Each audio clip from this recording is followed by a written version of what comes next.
Hello, fellow randoms. My name is Kev Duffy, and welcome to this, our 11th episode of What's Your Random Podcast, where I discover and celebrate individual and independent creativity from the inception of an idea to the process to bring it to life.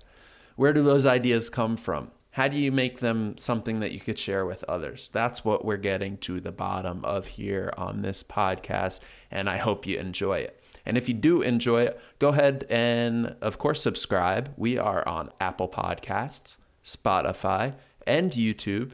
And if you can, if you think that we did a good job, if you're interested and had a good time, give us a rating on Apple Podcasts because it goes a very long way in helping us to build our audience. And if you did that, the other step you could take to help us build our audience is to share on social media. If you listen to a couple of episodes, I'd love to know what your favorite one was. That helps us develop the podcast. So holler at us at What's Your Random on Twitter and Instagram and Facebook as well. And also share your favorite episode if you have one, because that goes probably even a little further in helping us build our audience. So if you can, do both. We sincerely appreciate it. And hang on at the end of the podcast after my guest hangs up to hear more from me. Do you want to hear more from me? I do a little debriefing at the end of these episodes, pretty quick, just to review the key takeaways I had from the podcast, the overarching themes, and any points that really resonated with me. And then I also think about my own performance and the process here at What's Your Random and how I could potentially improve the process and improve the podcast. So stick around at the end of the show for that. Now, without further ado, joining me on the podcast today is Becca Horowitz to talk about her board game Annapurna, which was recently successfully funded on Kickstarter and will be released to a wider audience soon. I have not spoken with a board game developer yet, and it was a goal of mine and an area of interest because I've played a couple of board games passively. I have a couple that I could play with friends when they're allowed to visit again, but I know nothing about the development of a board game and what makes one stand out next to another and what makes them work functionally and, visually. There's a lot of layers of design that Becca and I were able to investigate and explore together, and I thank her for her time and thank her for a great episode. So hang on tight. And how do you hang on tight when you're listening to a podcast? I guess kind of jostle your headphones into a comfortable position. If you're driving, keep your eyes peeled and your ears open. If you're in a chair, recline it and get ready for a really fun discussion with my guest, Becca Horowitz. Enjoy the random.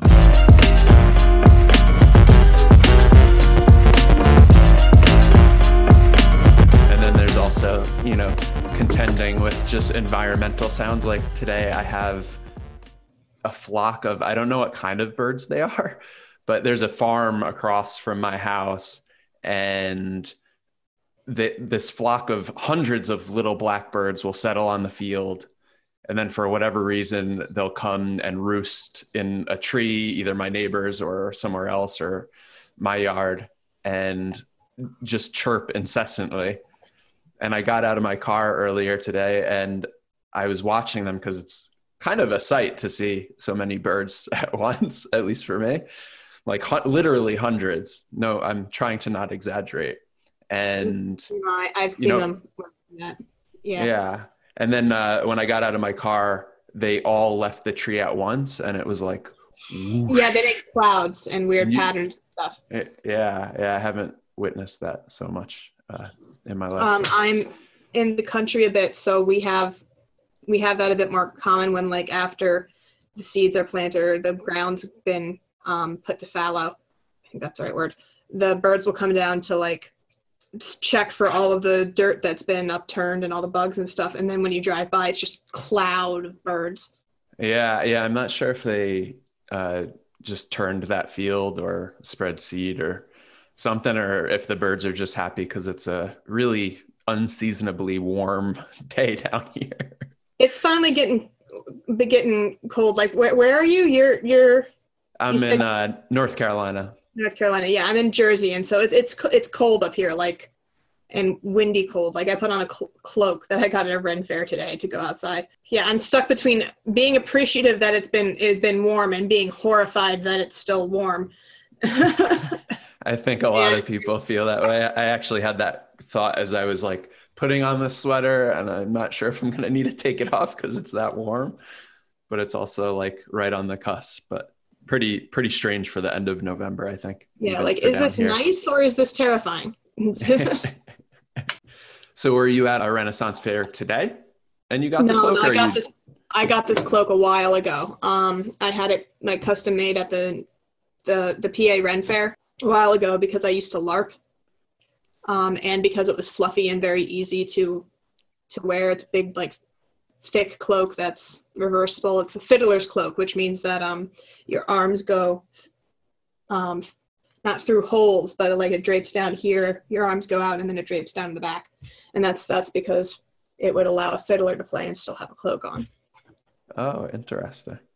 And so you no longer LARP, which for listeners is live action role playing? Yeah, no, I've been busy. Yeah, that's a perfect point to introduce you. My guest today on What's Your Random is Becca Horowitz, and she recently just had a successful Kickstarter campaign for Annapurna, which is a board game. And Becca, you are my first board game guest, so thank you very much for being here. I am a noob, so I have a lot of learning to do, but I think that I'm in good hands. So welcome to What's Your Random. Well, thank you for having me. I'm happy to teach you about all the wonderful board games that are out there and that are completely and utterly time sinks. It's the board game. Playing board games is a bit hard right now because, well, it's hard to meet people. There are fortunately online places where you can play right now, like Tabletop Sim and Tabletopia, where my game is on those. But there are also a lot of solo player games out there that you can play by yourself, kind of like Solitaire, but a little bit more in depth than that. So yeah.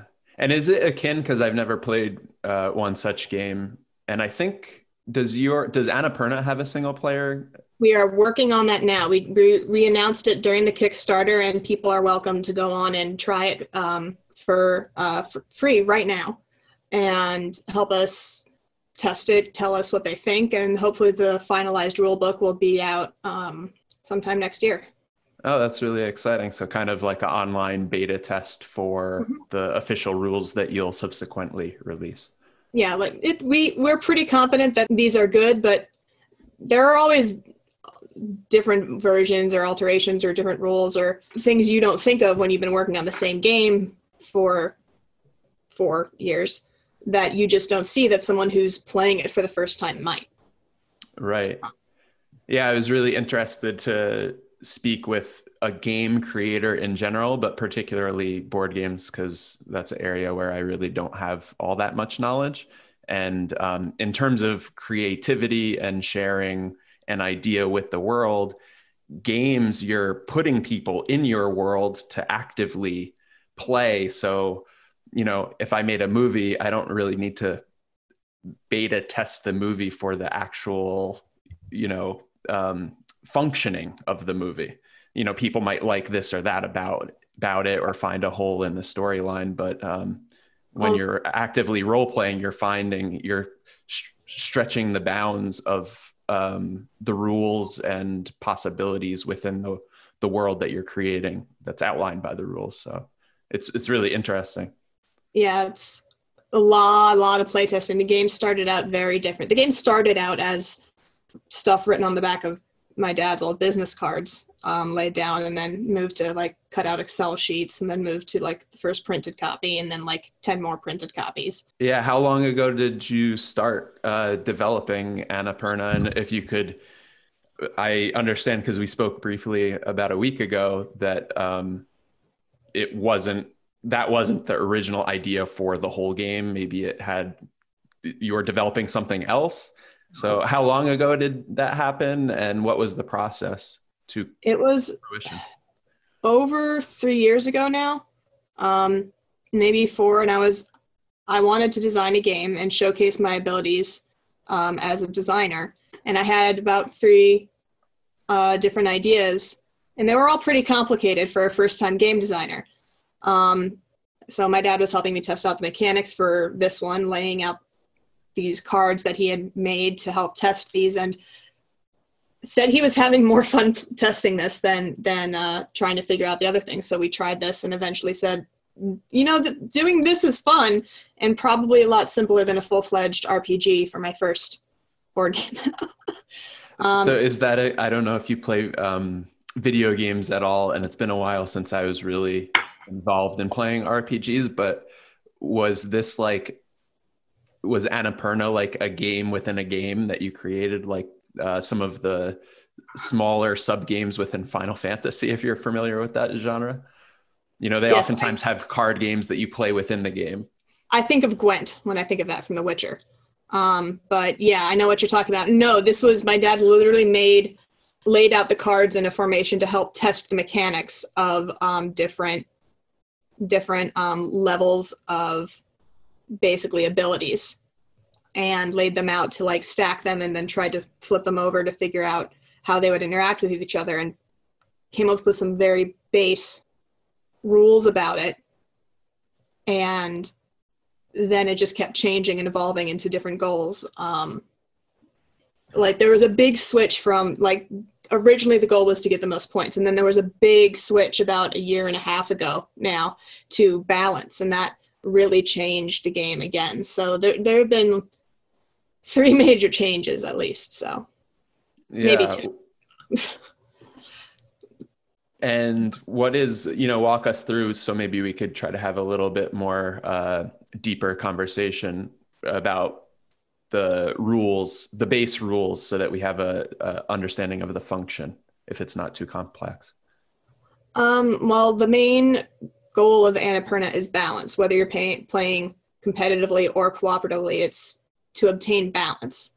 And you have cards laid face down in a pyramid on the table, and each player has their own pyramid.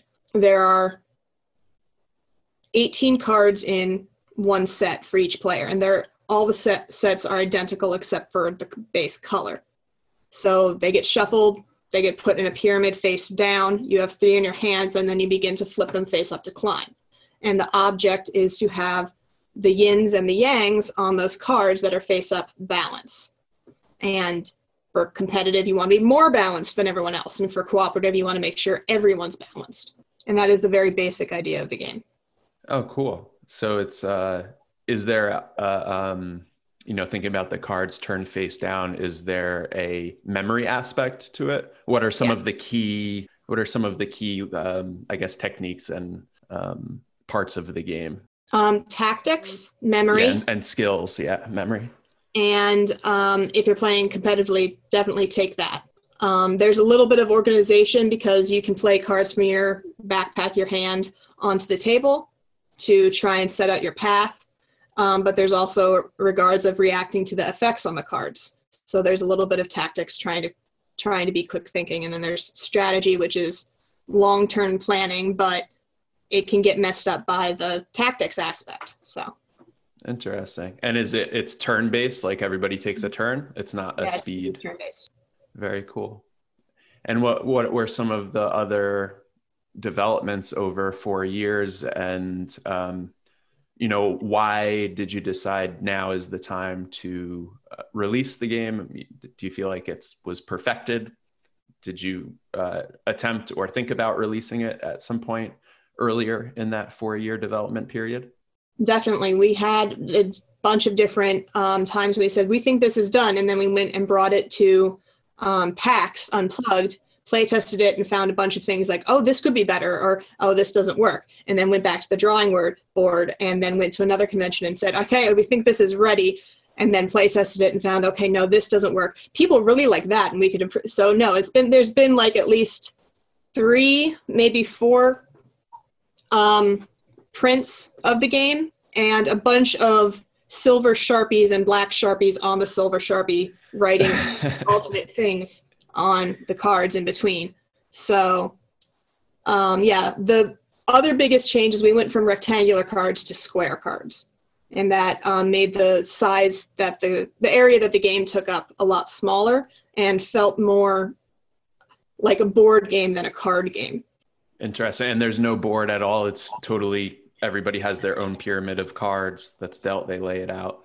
But once you lay it out, the feeling is that you have this setting in front of that each player is competing. Yeah, but it lends itself to like different size table. Like the ideal is a square or round table, but because there's no actual board, you could set it up on a long table. You could set it up on the ground if you wanted to, as long as you can see everyone else's little mountainside. Very cool. And so you play tested it. So PAX Unplugged, I presume, is a like a trade show or gathering event for board gamers, the industry, or just players? Both. It's a place where playtesting can happen. It's more based on industry people being able to sell or announce, but it's also based on people coming from the general populace to buy, to see, to learn about what other people think about the board games or how they interact with them.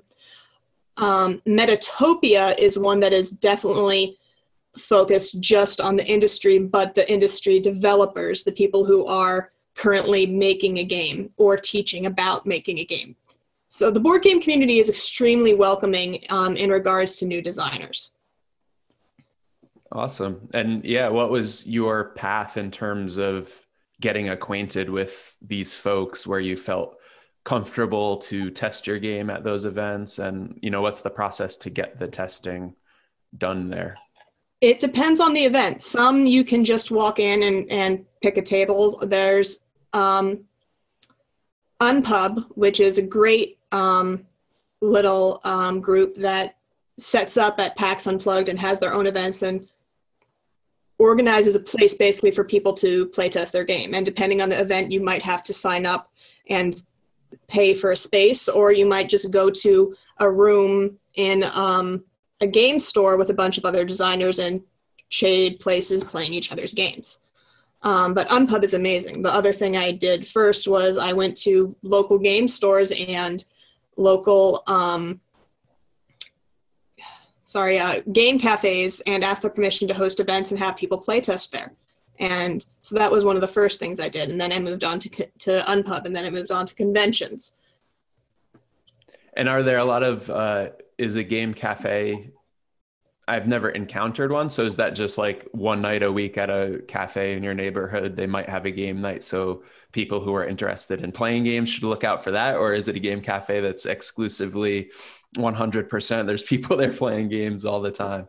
Yeah, Game Cafe is basically, this is a place where you can go there, buy food and drink, and there are shelves upon shelves of board games where the servers and waiters there are not only there to just, serve you food and ask how you're doing and provide awesome conversation, but teach you the game and recommend good games for you. Oh, cool. Do you have one or a few of those cafes within driving distance from where you live? Yeah, we have 2, I believe, right now. The Queen and Rook and Thirsty Dice. Oh, very cool. Yeah, it's one of those things, maybe I wasn't looking, so I haven't seen them, but now that I know that they exist, I'll probably, happen on one when I turn the corner down the road. You can look up. I know that Thirsty Dice right now is, I believe, doing a program where they're selling ice cream, but they're also like renting out board games for a week. They'll take them back and then like wipe them down, set them aside for like 5 days, and then they'll send them out again for another group who wants to play them. So they're renting out their board games basically at the moment. Interesting. Very cool. And what was I asked this question in different forms to most all of my guests, but at what point in your life where you're like, I must create a game. This is something that I was born on this planet to do, and what was the journey like from having that revelation to, working up the muster to actually go through with it? The revelation was in kindergarten that I wanted to be an artist. And then it was 20 plus years of figuring out what that meant. And I still haven't. But I like telling stories, and I like creating, and I like collaborating. And a board game or a video game is something that not only allows you to tell a story, but allows you to collaborate, work with other people, do art as well as mechanics. So I did the art for my game, as well as did the mechanics and figured out like the rule books and the story design for what story there is in there. But I felt that that would really allow me to showcase my talents and hopefully eventually allow me to work with other people. And did you have, besides kind of beta testing and receiving opinions and feedback on the game over the course of its development, did you work actively with or bring on other collaborators throughout over the course of the process? My parents helped a lot. My dad was one who really liked going out and testing stuff with me and taking notes and talking about it for hours on end. So they were probably my biggest collaborators.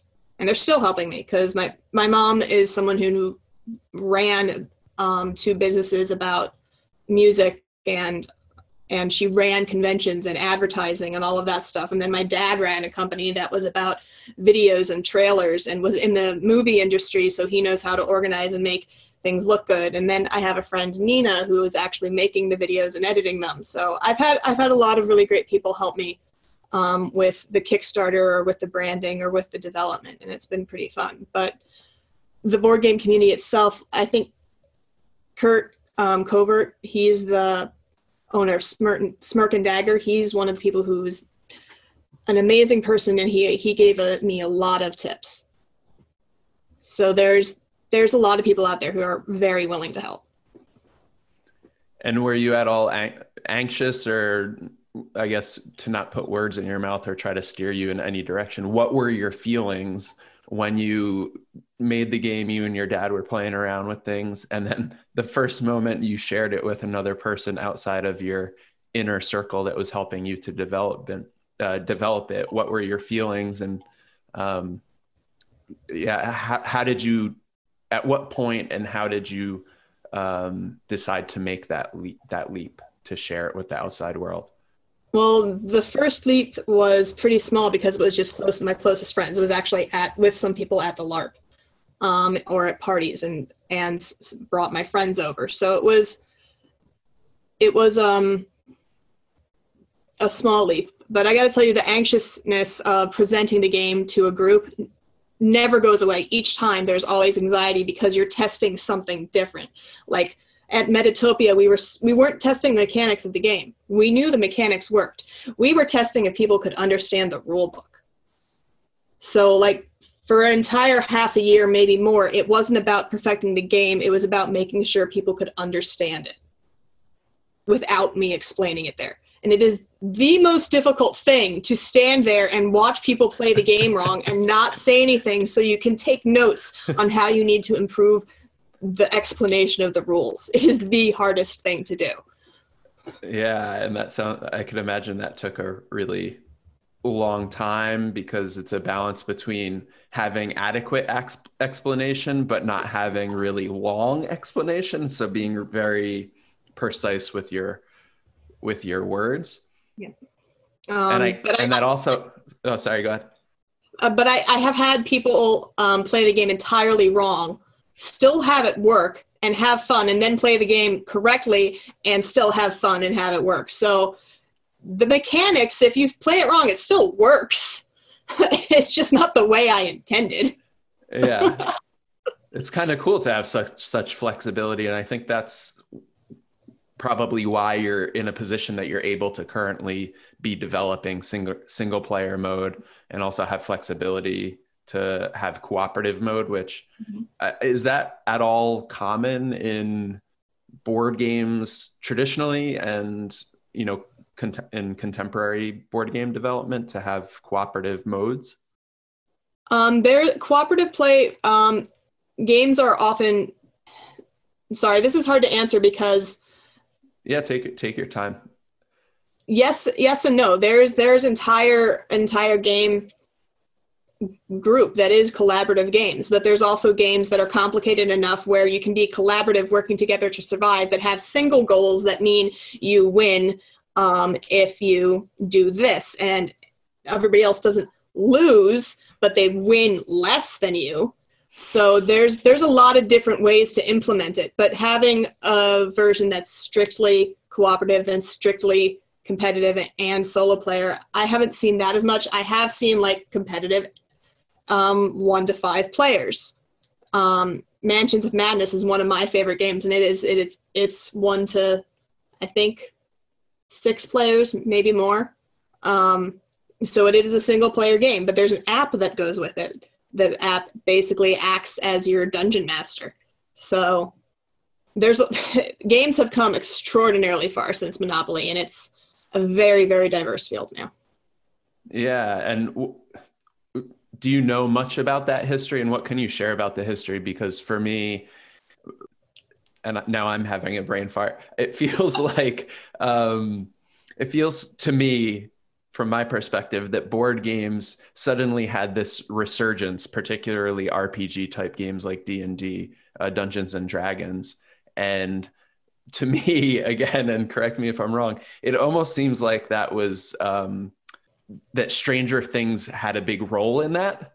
And I may just be making that up, but after Stranger Things came onto Netflix and kind of got people really excited about certain types of nostalgia for the 80s and 80s horror, and the kids were very obviously excitedly playing D&D, I started hearing about D&D all over the place. And I'm not sure if it was a coincidence, kind of like we were talking about the game cafes earlier in this conversation, that now that I know that they exist, I'll probably see them all over the place. And now that I heard D&D, I'm hearing people playing it more frequently. But I'm not gonna say that this is exactly what happened, but because I don't know a lot about the history, but what I'm gonna say that probably happened is it became okay to publicly be a geek, which meant I can tell you about my hobbies. You might be interested in them.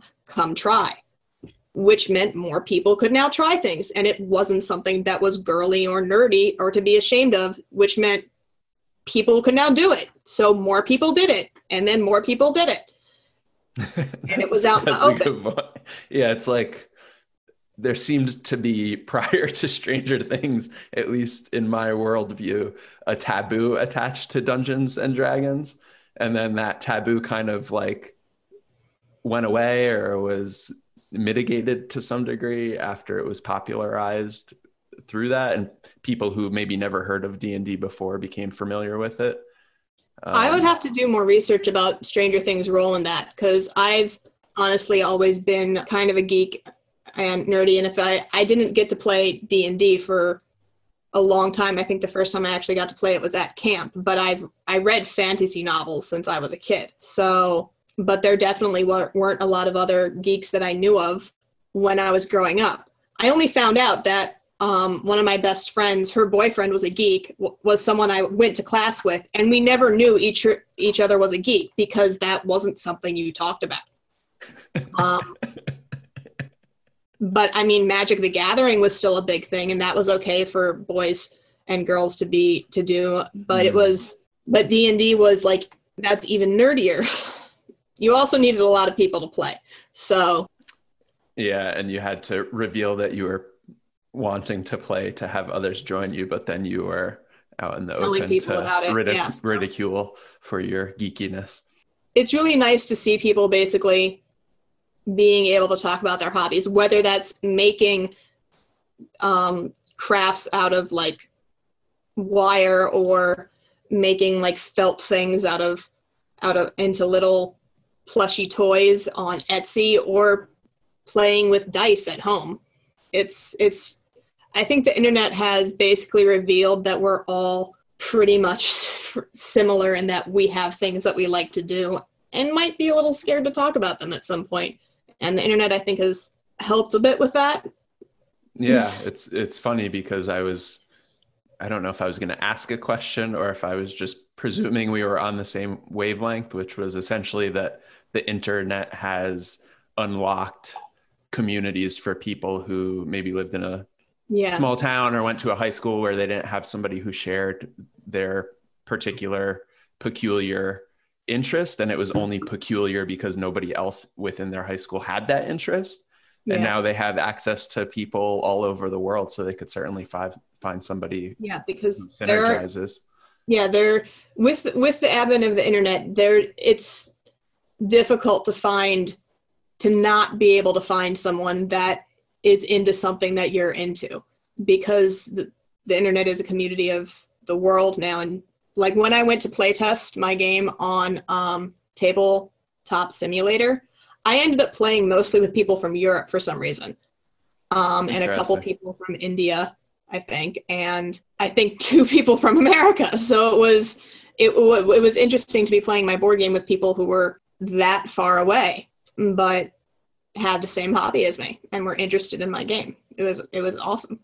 Did you find any cultural reason relating to like some sort of cultural resonance why people in Europe seem to have a higher level of interest in the game, or were they just being fed the algorithm more for whatever reason?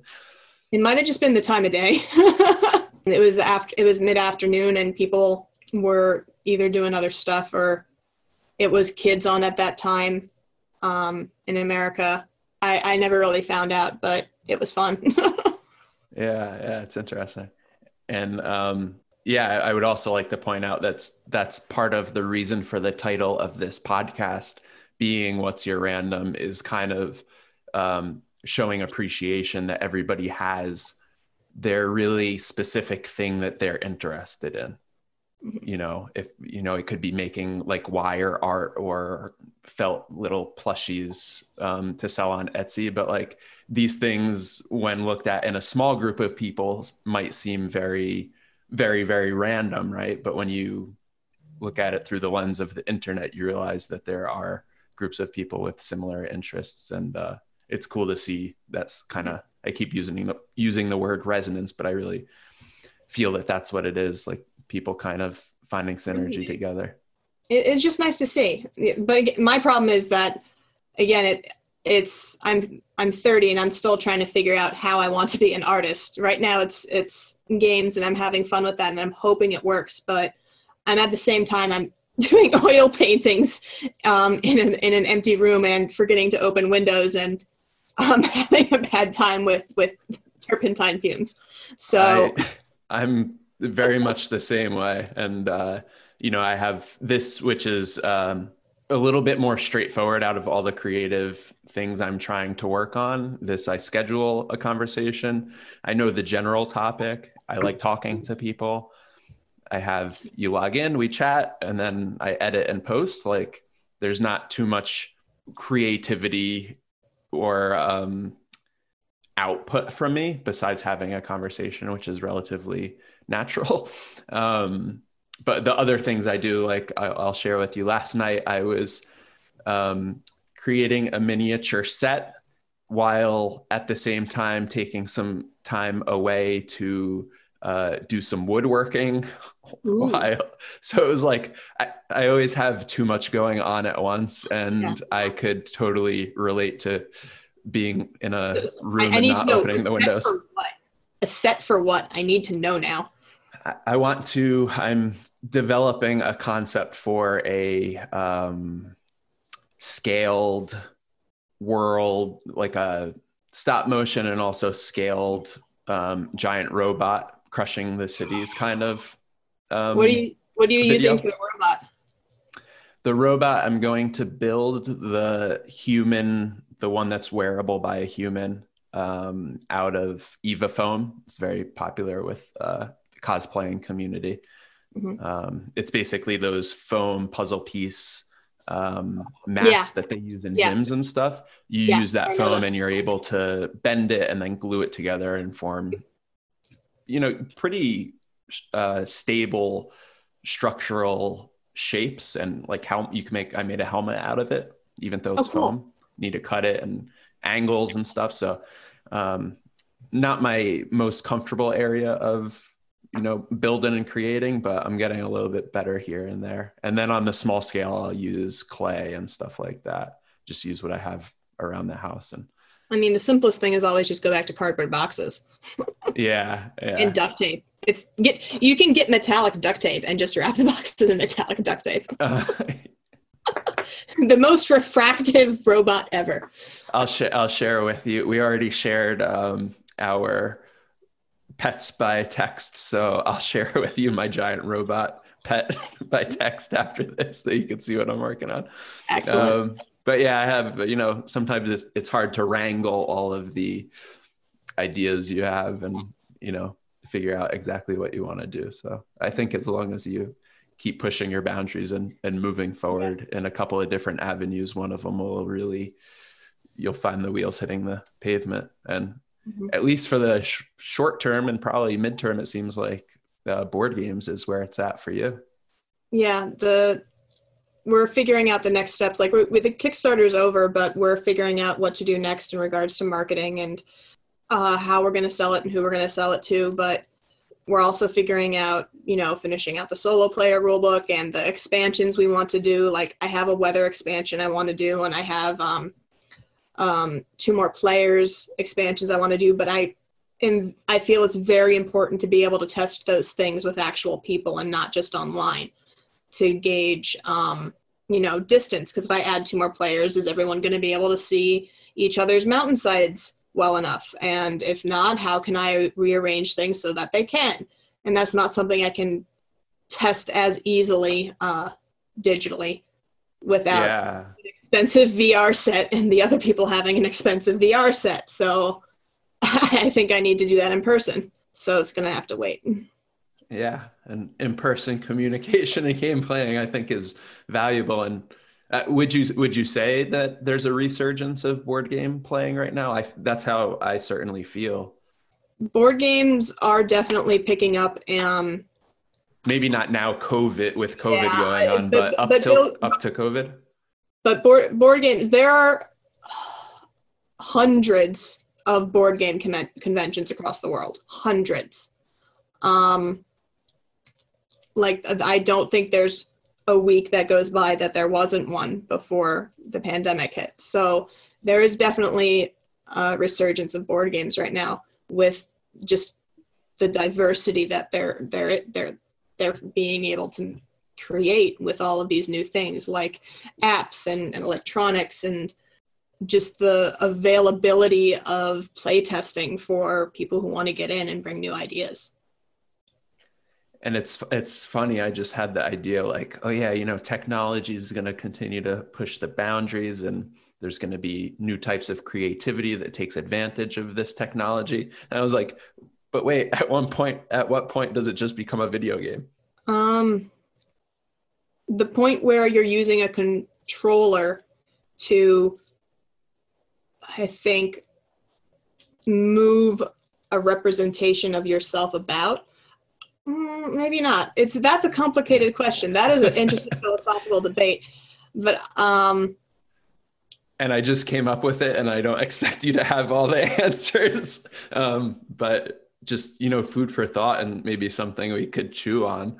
Yeah, that's very interesting. Sorry, now I'm just thinking about Picard in the holodeck playing checkers or something, and if that would be considered a board game or a video game. Yeah, and even like harkening back to like NES, I think it was 8-bit or 16-bit. But anyway, the original Nintendo before Super Nintendo, and like I'm pretty sure you could buy Solitaire for that to play, and that was considered a video game at that point in time. So I guess it just depends on our definition of what a board game is and what a video game is. Yeah. Now I'm just on this side.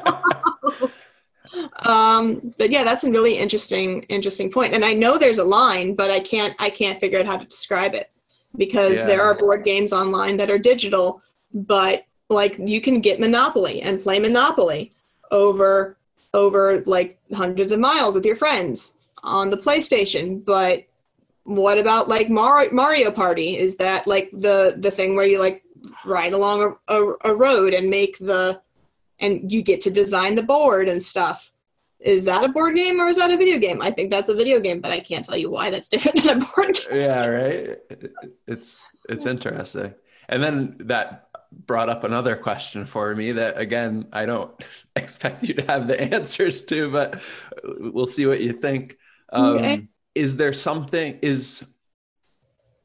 I think when you have a dungeon master, a game master, somebody who's controlling and being the judge and the overlord of the play to make sure everybody follows the rules, and people who are newer to playing a certain game, they could educate them and make sure that everybody's playing within the same boundaries, so to speak.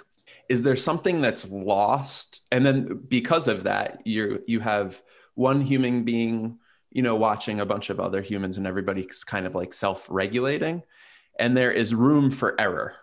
And I know that in my game playing experience with board games, there have been mistakes made that reveal themselves later on in the game that, oh, we didn't catch that, but we're far along now. We didn't catch it. So it stays. And whatever the game master, is that a proper term, or is it always dungeon master? Depends on what game you're playing. What about as a generic? Is there a generic term I could use? No, it's Dungeon Master usually for Dungeons and Dragons, but I've heard people use Game Master. I genuinely think depends on the game. Also, I'm not sure if Dungeon Master is copyrighted by Dungeons and Dragons, so it might just be them that They're use going to come after me. I think if you're unless you're printing it and using it as your own, I don't think they can. But Okay, so I'll go with Game Master. But anyway, there's this kind of like human fallibility aspect when you're playing with humans. That's lost. That's lost even when you're playing online. And I wonder that is basically what you think about that. That is basically like video games, or even in video games, that's why they have the tutorial. That could be considered the game master at the beginning. But with board games, it's that is the conundrum of the rule book, because their players treat the rule book different ways. Some people will actually read through the entire thing, not play the game, wait to go to their friend's place, and then teach them the game, having read through the rule book. Other people will bring the game, read the rule book for the first time, and then play it. Other people will read it as they're playing the game and set it up according to the rule book and maybe miss out on something. Other people will just start playing and check the rule book when they need to. But like a lot of people don't enjoy reading the rule book. And that is one of the reasons why, there's game masters, and there's something that is lost. But that is pretty much a given when you're playing a game, that the first time, maybe the first three, depending on how complicated the game is, you will do something wrong. And that will either mean that you enjoyed this thing that you did wrong and keep it in the game as a house rule, or you look at the rules and fix it for the next time you play. Right. So and you don't have that flexibility. The point that's really interesting for me, I think, is you don't have that flexibility when it is system is acting as the game master. And I also like to phrase it as a enforcer of the rules, right? Because if you're playing in a automated type setting where a robot is dictating the boundaries and enforcing the rules, if you go outside of the rules, you're going to get caught or totally prevented. You can't put Are you talking about video games now? Are you talking about video games? Even on like a online board game system, like if you just like trying to make up a very stupid but simple example, you need to use all of your cards.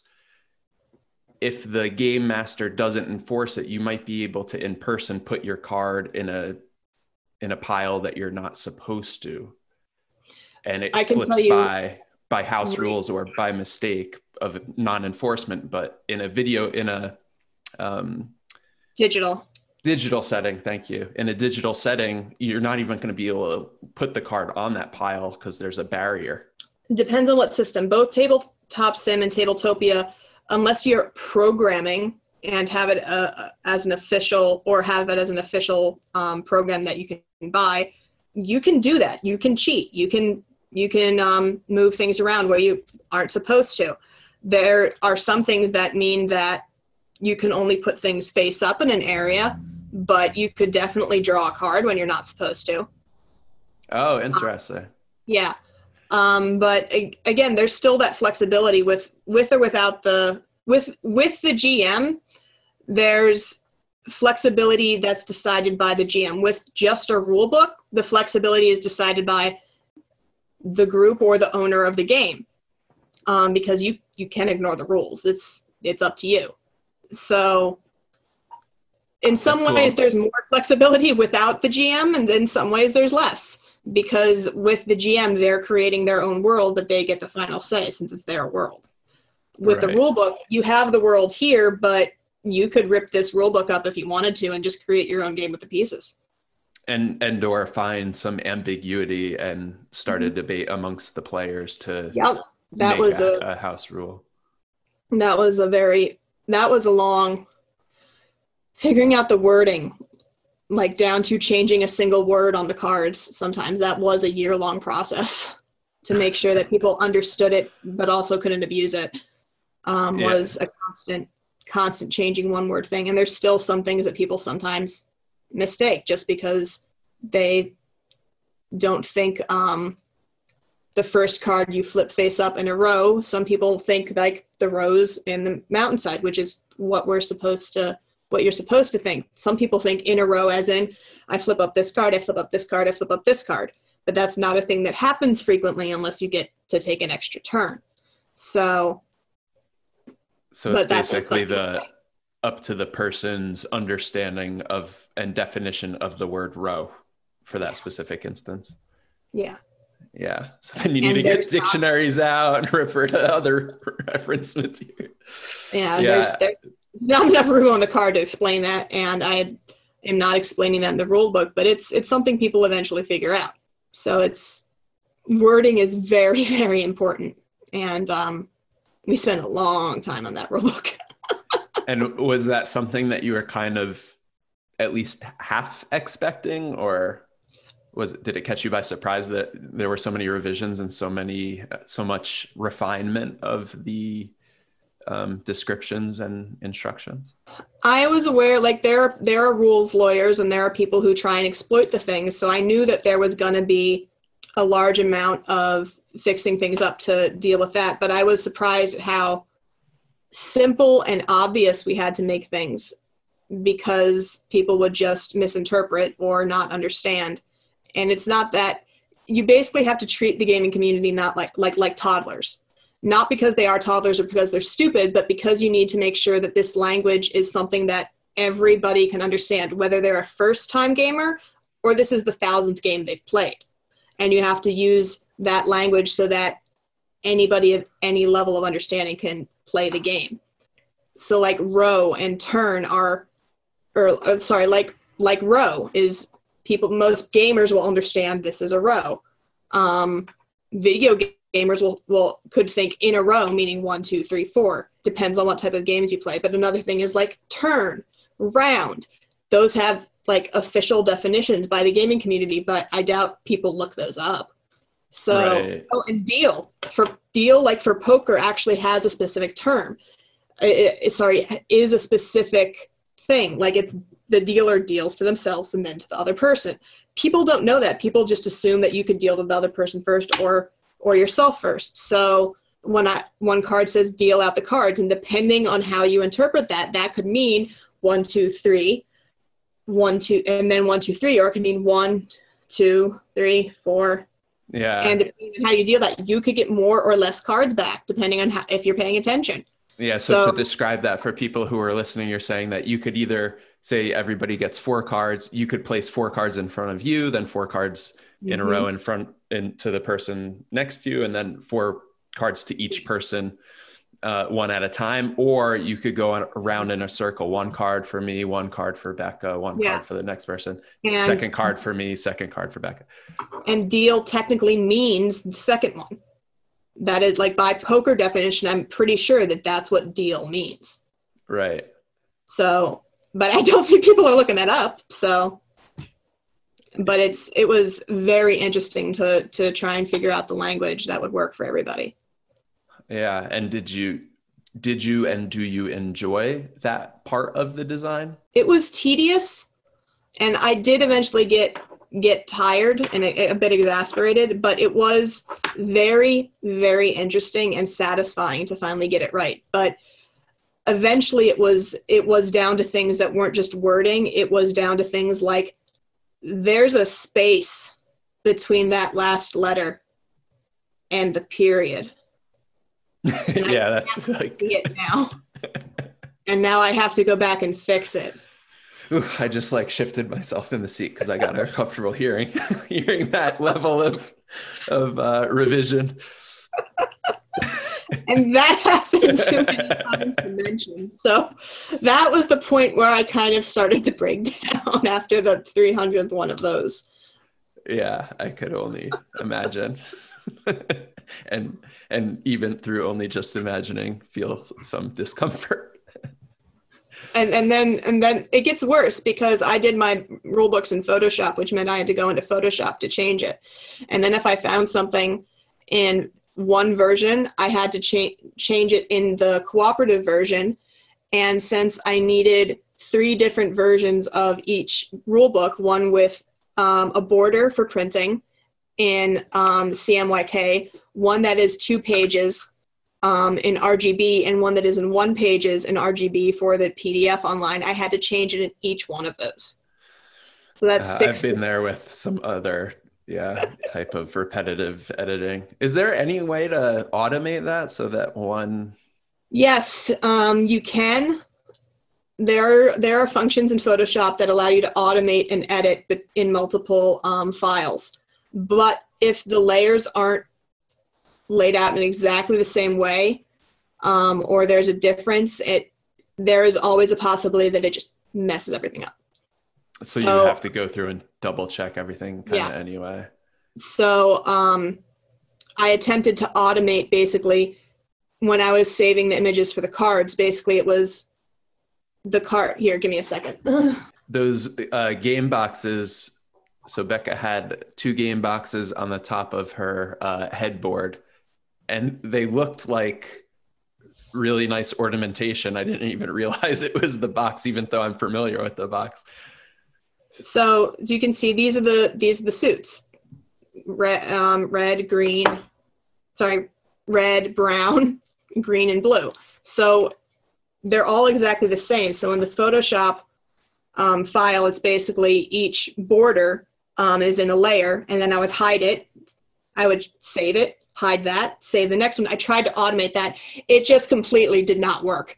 For the 72, for the 18 cards that I had to save 72 different versions of, it saved things that weren't in the correct order. It saved things without the layer. It saved stuff twice. I just stopped trusting automation and just took the extra 30 minutes to do it myself. Yeah, that's talk about tedious. Yeah, the best approach I could tell that I've found, or share that I found when doing something like that's repetitive like that, is to notate your process for editing. So if you have, first step, I have to unhide this layer. Second step, I have to remove this period. Third step, I have to do this. And you're doing it for multiple cards. Just write that down so that you could look at it as you do it. In my experience, that made that process much more seamless. And I wasn't like, I would almost put a check next to it every time, or put my pen next to it as I did it, so I wouldn't get lost in my own mind over the course of the monotony. Yeah, for me it was, this is the change I need to make, and a check mark next to it for this version, check mark next to it for this version. Or just we would have the rule book, the previous version of the rule book, and we just write in it and cross it out when it was done. Oh yeah, that's I have yeah. a So lot of old rule books and a lot of old cards, like I said, covered in Sharpie and markings, and that's how we tested things or edited stuff, was just write directly on the old versions before we printed out the next one. yeah, I think the consensus there then, I guess, is notation as you're going through monotonous changes to, a large folder of files when you're making the same change to all of them. But the biggest thing that I would say is that when you're starting out, you don't have to design the game art or do anything. You can bring it in on scraps of playing cards if you wanted to, as long as it's something that's testable for the mechanics. You're not testing out the art until later. And I kind of did the art closer to the beginning, and that wasn't required. But Is that just what you prefer as a designer? And you mentioned that you're an artist. You wanted to be an artist since you were in elementary school, and then you talked about yourself, describe yourself as a designer. So I'm mhm. interested to hear about all of the layers of design and art that go into and that went into making Annapurna, and then maybe you could give them kind of like a ranking of your interest level and how much fun you had with them. I had a lot of fun designing the art for the cards. That was a lot of fun, and I had a lot of fun designing and figuring out the original mechanics. Those were probably my two favorite parts. The revisions of the mechanics was very interesting, but it was the constant rewording and stuff, the editing. That is a very large part of it that I talked about. That was probably my least favorite part, but Would you consider, now we're getting back into semantics. This has been a very semantic episode, but would you consider the revisions part of design? yeah. Yeah.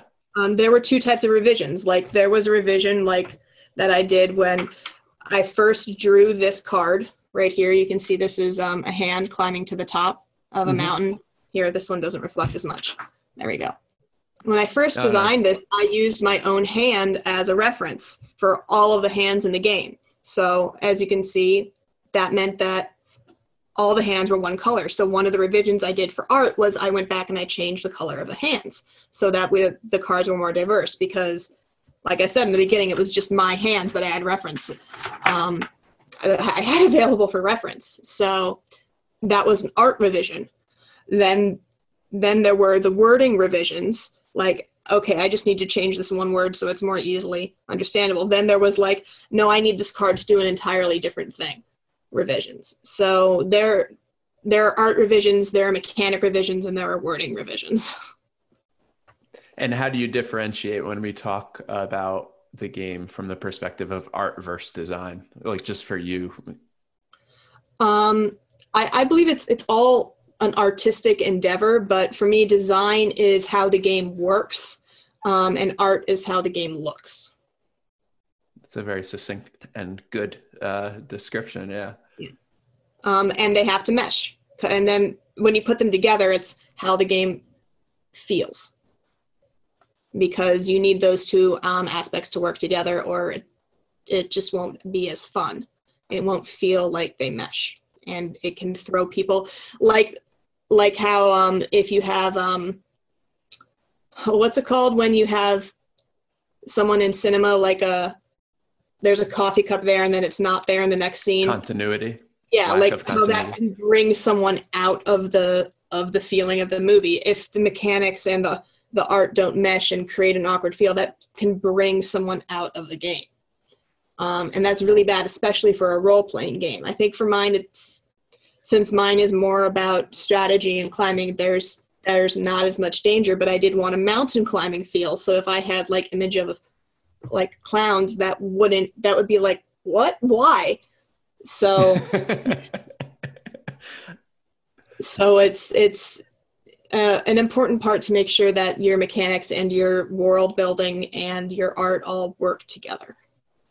Yeah, that's a really good point, and it indicates to me and kind of made me realize how board games, are really also storytelling devices, right? Yeah, And definitely. There's like I said, Mansions of Madness is probably one of my favorite games, and that is definitely a story game because the phone app is basically replaces the game master, and it tells a story, and that you as a player get to go through and experience. I'm sorry, that is telling me to do something that I don't need to do. So yeah, for me, video games and board games are one of the biggest epitome of like interactive art.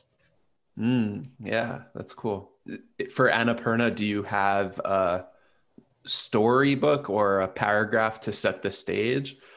Yeah, we have nodding, a paragraph to set the stage, but it's like, again, the feel is you're climbing Annapurna. It is a mountain in Nepal. It is the world's most dangerous mountain. So for cooperative, it's the home of Annapurna, the goddess, and Buddha, and this very diverse culture. And you are trying to climb this super dangerous mountain amidst this beautiful landscape and very interesting people, and survives. But you also get to look at how the mountain and the culture kind of relate, because one of the things that in that area is they have the yin yang sign, and that actually represents not just balance, but the sunny side and the shadowy side of the mountain. Oh, yeah. So the culture has been really influenced by the area that they're in, that is extraordinarily mountainous. Oh, that's beautiful. And it's a nice image. It conjures up, beautiful images of a mountain seen through the lens of the yin yang sign. At least in my mind when you said it. And then the competitive version is about being more balanced and getting the top first. And we went more with the climbing and the competitive aspect of mountain climbing in the book, and showcased that more. Who was the first person to climb the mountain successfully? How many people have actually climbed it successfully or failed? What the base to peak death ratio is and stuff. So do you share that information in the game contents? It's as fun facts and notes in the book, in the rule book. So nice. So there's some stage setting, but there's no specific, you're this character from Australia whose goal since they were born was to conquer Annapurna. Like there's no like storytelling like that. And in lieu of that, the images and these kind of base facts help to. Yeah, but you create your own story as you climb, because as you climb, the things are happening. Like almost there, that's a thing that happens, and it can happen. You can flip this card at the base, and people, like, I've seen people make up stories about why they're almost there at the base, or why someone lost their shoe on the way and stuff. So your own story kind of happens as you climb the mountain based on what cards you flip. And when you were watching people beta test the game over the course, of these many years, what percentage of people were, creating in this storytelling and master narrative generation while playing? Not that many. Most were focused, because I advertised this as a strategy tactics take that game. So most of the people who were there to play a strategy tactics take that game. And focus on that, where some of the people who were having a super large amount of fun and being silly were the ones who were creating narratives or just poking fun at each other with the cards. And so that this game is as competitive as you want it to be. Depending on who you're playing with, this could be a very quiet chess-like game, which is what happens when my dad and I play it together. If I play it with my boyfriend, it's a game he goes very slow and methodical, and I go quickly to the top, and I egg him on to go faster, and he pokes fun at me for going too fast, and it's a very bantery type game. So it's based on who you play with, you could get a different experience. That's cool. I like that it lends itself to multiple ways of playing, and for all of you out there, I guess, who are listening and watched Queen's Gambit, but you don't feel up to learning chess, I think Annapurna might be good for you. That's cool. One of our quotes was, "It's like chess, but chess is boring, and this is fun." And I'm like, okay, sure, thank you. Oh, that was feedback that you received? That was a quote. We have it on our Kickstarter. That was a quote that we got from someone. That's that's high praise, like Yeah. ancient game of chess. Yeah, chess. There are a few games that like are that famous. Like for me, the games that are famous are checkers, chess, Monopoly, and then if you go into things like Mancala and marbles and stuff like that, and I think they're that famous just because Monopoly, it was one of the first games of its type, and the others are just because of how straightforward and universal they can be because of how simple their rules are. Right, and they could be made, from anything could come in and be a representative of a king or queen, or especially Mancala. That's a bead based game, right? Yeah, you could use rocks. You could dig holes in the sand or ground and use that and pebbles. As long as you know the layout, you can do anything. Yeah, that's awesome. I like this. I'm getting more familiar with role-playing type games. Not that I've played them, but hearing more and more about them. And it's really interesting to learn about, the quality of the game when you're playing those longer games is entirely up to the people who are playing it and what they bring into the game. And when you're talking about people having banter while playing Annapurna, I just think of it like, wow, it is a awesome creative skill to be able to, maybe prompted with one sentence, create a world, environment, story, characters. It's almost like freestyling for board gaming. And I love like that on the spot, impromptu, riffy type story creation. So it's nice to hear that that's also possible, and that you've seen it and witnessed it. With people playing your own game. Originally, we had the colors representative of different characters. We eventually like blue was Yeti, green was going to be tourist, brown was mountaineer, and red was Sherpa. But that didn't lend itself toward anything. There was no use for it. It took up space in the rule book. That was that we needed for explaining the rules. So that was eventually taken out, and it's just a fun little thing that we have now that we remember from like the very early stages of the game, that we just decided that these colors meant these different people for some reason. Yeah. And was that hard for you to let go? For creatives, a term that you hear often is killing your darlings or whatever, letting some ideas that you really love go because they don't actually fit into the functionality of what you're trying to make.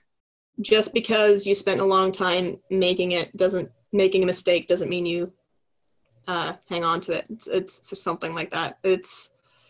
I've had some things that have been hard to let go, but others not. Like this was not that hard to let go of. It's flavor, and it's something that I could always do for a kid's version.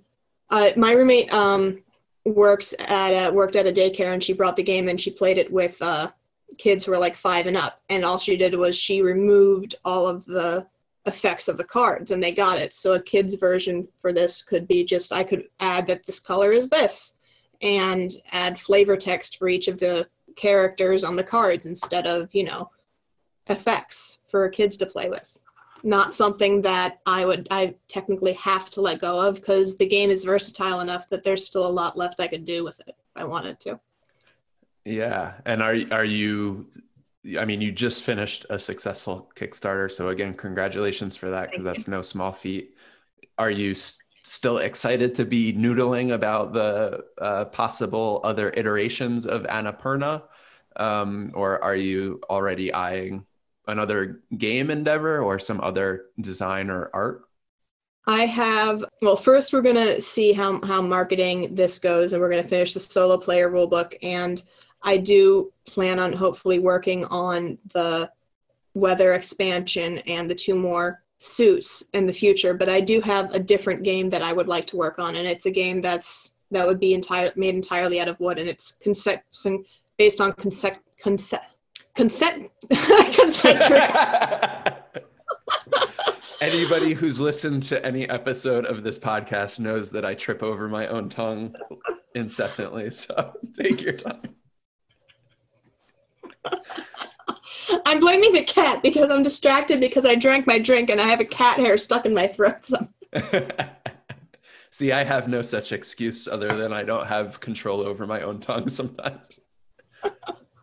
Concentric rings that turn in different directions. And I just need to figure out how to make that digital so that I can test that and figure out the rules, because I know the basic goal, I know how the board works, and I know how the pieces move, and I know what the dice, that there needs to be 2 dice, but now I just need to figure out how the board works with the rolls and what the movements are and stuff, and playtest all that. But it's a lot. The game is a lot simpler. Like the rule book would be like 2 pages tops, probably. Oh, cool. So, and I want it to be made entirely out of wood, hopefully. So that would be really pretty. Yeah, nice. And do you do woodworking, or have you made a pilot version for yourself to play with out of wood? Yeah, out of cardboard. And I have a digital model, but the model doesn't quite work with the physics of tabletop sim yet. I'm going to need some help fixing that. But yeah, I do some woodworking. I'm not the best at it. I'm very novice at it, but like I do some woodworking. I do some gem work with rocks and stuff, and like cutting. I have a lot of very small hobbies. Yeah, I'd love to talk about any and all of them. In terms of the gems, is it just joining the gems into jewelry and using some sort of metal to hold them, or cutting gems, or what do you do with gems? I have done some gem wrapping, some wire wrapping. I've done some carving, not a lot. I've just started, because what you really need for gem carving is you need a way to hold the rock safely, and I don't have the gloves for that. And you need a near continuous or safe source of water, because if you don't, your diamond tip drill bit gets too hot, and the little bits of diamond will literally melt off, and the drill will become useless. So you need cool water, like, to continuously flow or have to dip in. And it is a very time-consuming and difficult process, and I haven't had any lessons or anything, so I'm just like roughly, blindly, carefully forging my way through this. So, and I know a bit about stonework, but I find my own stones, so I don't always know how hard to press or what type of drill to use, or it's very, very backyard hobbyist kind of type thing. So I think the biggest thing that the easiest thing I do is I go out, I find rocks or geodes or fossils, and then I tumble them and polish them. So I have a very large rock collection of shiny things. Just hiking, or to specific locations because you know that they're higher probability of finding something? I have only ever gone to one place specifically looking for fossils, and they're right here actually. But this is a fossil shell that's, I forget how many millions of years old this is. Wow. That gets dredged up from a local river. And dredged up and then dumped in. And then it gets dredged up and then it gets put in a silt pile. Rockhounds will go there and look for it. And I also have like an ancient part of a squid head that looks like amber, and it's really weird looking, and that you can find there too. Basically, it looks like half of a bullet, except it looks like amber. It's very weird. Be careful if there's any mosquito trapped inside of there, because it may have dinosaur DNA that could inadvertently or advertently be used to bring back the Jurassic period. I mean, I think they've done that once. I think they did draw blood from a mosquito, and I think basically all they did was test it for what was in the blood. But no, I've seen enough of the movies to not do that. So creating Jurassic Park we're gonna cross that off your list of creative endeavors. Unless it's in a video game, I'm not doing it. What else do you do? You mentioned oil painting. I do some oil painting and drawing. I write a bit. I'd like to publish a book sometime in the future. Actually, one of the things that you were talking about stories for this, one of the things I did for Halloween is I released a short horror story in relation to the game. You can find it on the website. Oh, awesome. We did a little video for it and a bunch of drawings for it. So there is a little bit of narrative, but it doesn't directly have to do with the game, but it was in the area the game is based in. It was a fun little Halloween treat. Yeah, that sounds cool. So you were kind of like a side project that you were able to tie in. Yeah, it was fun. Yeah, one of the questions I wanted to ask is about like protecting your game and the functionality as an intellectual property. And, you know, we could get into this if you want to, if you feel like it opens you up somehow and you're not comfortable, I could edit it out. It's fine. And I'll preface it by saying, and just to let any listeners know that my third guest, I think he was Don Wynn, who is a comic book artist. He came up with a Punisher-like logo for Black Lives Matter and was using it to raise funds and raise awareness and stuff. And he found that image was taken by a shirt printing company and being sold on their website without his knowing or receiving any benefit or, you know, even asking his permission. And he's been asking them to take it down. Anybody who's listening or give them royalties. Right.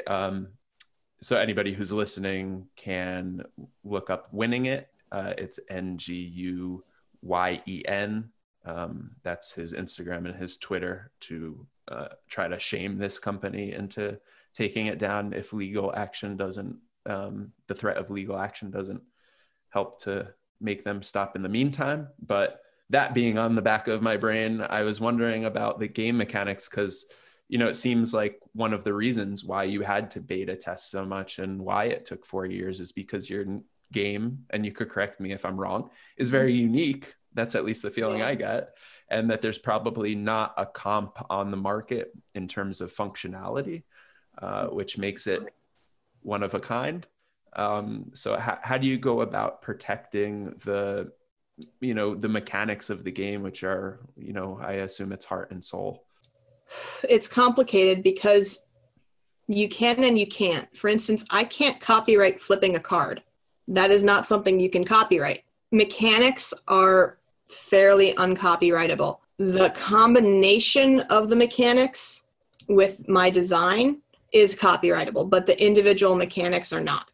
So someone could come up with a game that lays things out in a pyramid, and the base game is, the base idea is flipping cards face up. But if the goal isn't to achieve balance, or that's the only thing that it has in common, then they're using my idea, but I'm not sure if that would be able to be pursued as legal action because, again, that's a mechanic and a design aspect that other games like already use. I know there's a game that has cards face down in a pyramid and you flip them face up, but I'm not sure if any of the other games use that as a base to climb up a mountain. I don't think they do. But I know I can't copyright calling your hand a backpack because there could be another game that is about climbing through like the snowy wastes and your hand is still your backpack. I can't copyright that. So it's more the whole combination that I can copyright. And it's like a sequence, like, yeah. I'm sure there's probably some legal precedent out there that's like a couple of sequence, like 2 or 3 moves in a row that make the game original, as long as there wasn't a game that did it before. There's the consensus that I've gotten is pretty much, unless you found something truly unique, don't worry about sharing it because people don't want to get in trouble for legal action to steal it. Like, and it's, again, it's hard to, it's a very muddy area. If you want to know more, I would need to call my dad because my dad does know a lot about it and he has some very interesting stories with copyright. As it pertains to games and his helping you develop. He was. I'm not sure if I'm going to have to ask you to take this out, but he was sued by Disney because his business was literally aggregating movie trailers and putting them online. And Disney was one of his customers. And so he had a contract with them, and then their legal team sued him for putting the videos online, even though he had a contract with them where he was supposed to be getting their movies and saving the trailers in a database, or database, whatever you say. So he has a movie called Willful Infringement out, a documentary that was used in law schools about this experience, because it went through a lot of iterations, a lot of levels of court. So interesting. What was it was a couple years of my life. What was the case study? It was a documentary that is the case study, or it was, I think the documentary itself was like shown to people from what I remember him telling me. Oh, okay. What was it called again? Willful Infringement, I believe. I'm not sure how easy it'll be to find a copy. But yeah, it means that going into the game industry, he had a lot of knowledge about copyright and what could be copyrighted and what couldn't be.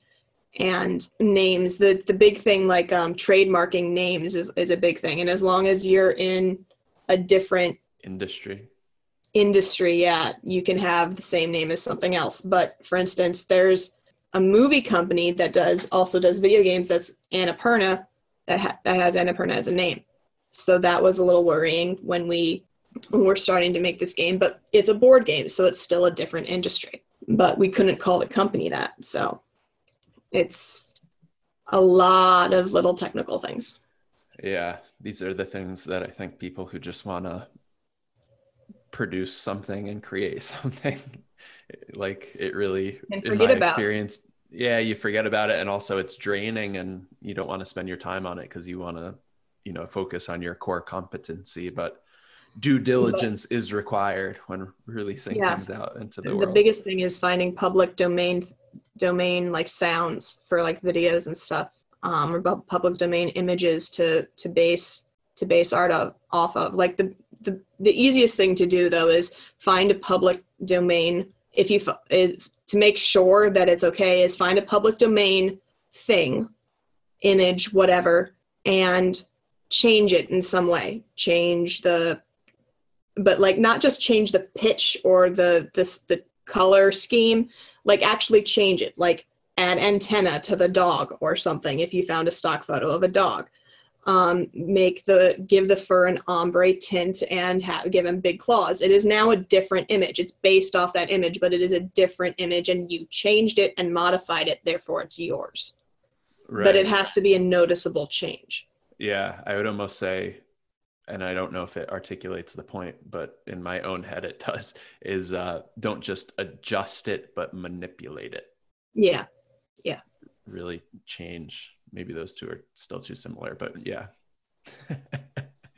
But copyright is always something that's been a very gray, muddy, difficult area, and it is still, unfortunately. Like Disney is a company, a lot of their patents and copyrights should be gone by now, but because they're such a big industry and have money and are so well loved, they keep getting extensions, and it's okay. Right. But technically their patents should be over. And then when they're sued for copyright should be over. And then when they're sued for stealing ideas, like potentially they were sued by a Japanese company for stealing the idea for Lion King. Yeah, Kimba the White Lion, was it? Yes. Yeah, Kimba. Does it sound familiar? Yeah. But the folks who made Kimba ended up losing that lawsuit for whatever reason. Because it's Disney. Yeah. It's because it's Disney. My dad lost the lawsuit because it's Disney. And the consensus is Disney is a nice company. Their lawyers are not. But the people who make and create the things, they are like other artists. They want to create things for people. The company itself wants to be a company and make money. So those two things are not always compatible. Yeah, and that's interesting. Like, again, I want to be an artist. How do I monetize that? So I can, eat. Right. I think about it often as I try to, make creative things and things people enjoy, but how can I generate some income so that I could actually do it? like You know, I in the tried future going as to a leader. art fairs and stuff and selling my abstract paintings, and they didn't sell well enough. This wasn't something I could do. People were not interested in abstract art there. I tried going on Etsy. People weren't interested in abstract art there. They're interested on small fiddly finished products or parts for making their own products. So there's not really a place to sell abstract art easily unless you want to like mass produce it in like a catalog. Maybe I could try that. I don't know. Yeah, it's hard finding in my experience, it's been hard for me finding my niche with some of my products too, because like we kind of relating back to our conversation before, I think there's probably a community in the world on the internet who Yeah. may be interested in what I'm doing, But you have to find them. but you have to find them. And that's kind of the difficult, like, even if you're on Etsy, maybe, you know, the search terms weren't picking you up and you weren't, your tags weren't right. yeah, your tags weren't right. And you weren't perfectly aligned to be caught by the algorithm, and fateful events did not occur, like three people buying your painting in a row that would trigger an algorithm event that brings you to the top of certain searches. So it's, yeah, even online, I think it's tough to figure out the angle that will get your thing in front of the right people. But I gotta say, during the pandemic, I saw a tweet that really hit home. It's like, remember who you turned to when everything went to shit and you had to stay home. Remember that you turned to artists, because that's what you do when you have downtime, is to enjoy and to experience the world. When you're stuck inside, you get to do that through art. And people forget that there are hours or months put into that thing that you're using to entertain yourself, to enjoy, to pretend you're outside. And people forget that that's a lifetime. Yeah, for sure. And even going a little bit deeper, I mean, escaping, you know, putting your mind, like you said, when people play your game and they're creating their own narratives, and you're not throwing a clown in there to distract them and pull them out of their experience. You know, when people are really enthralled in, whether it's different types of media, whether it's a video game, a board game, a movie, a comic book, when people are fully immersed, that takes a level of craft and artistry. And that is because somebody spent time to make sure it was immersive. That would be an interesting game, or an interesting concept for something. So have a game that continuously breaks your immersion for some reason. Just purposely just go a jump scare of immersion and see what that would do. I'm not sure how you'd do it, because it would have to either be one aspect in the game that draws you out, and how would that work after the first 5 times that happens. But that would be an interesting thing. It could be like there is a narrative, but there's a really big stack of cards that is just really random events that have no pertinence to the story, to the game. Like you opened the jar of peanut butter and it wasn't smooth on top. What? Why does this matter? It doesn't. But you need to make it matter, and that's the game. Because your dog only eats smooth peanut butter and he will not have any of the crunchy variety, and you need him to eat his medicine, otherwise he's going to die in 2 hours. What are you going to do? See, the possibilities of the game you're talking about are endless. And yeah, this is the part that I enjoy most about art. It's the collaborative aspect, where you get to throw ideas around and come up with something cool. And that's what I'm hoping I eventually get to do, because I see communities like the Clear Skies community, who has an RPG online and are working with a whole Discord to create a behind the scenes lower decks of stuff that's happening, and then the fan art. And it's a community that's coming together to create a world.